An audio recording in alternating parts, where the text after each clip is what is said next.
If you do have a construction company, you should have two LLCs, unless you lease all your equipment.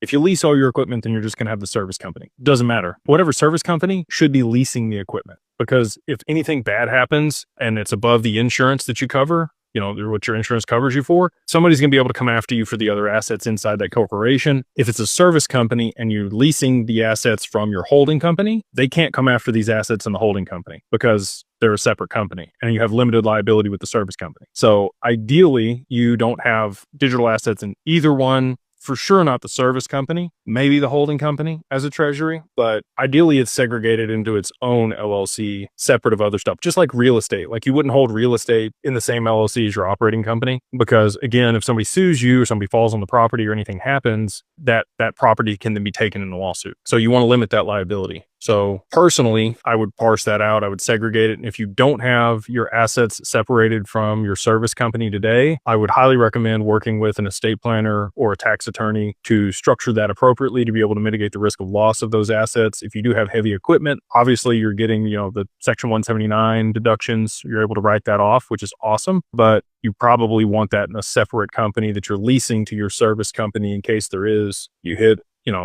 a gas line or a water line or fiber or whatever else that causes problems and you get sued or you have losses. Your employee could be driving the company truck that rear ends somebody. There's just so many circumstances in that type of business where you can have problems. And so I would highly recommend segregating your assets out away from that.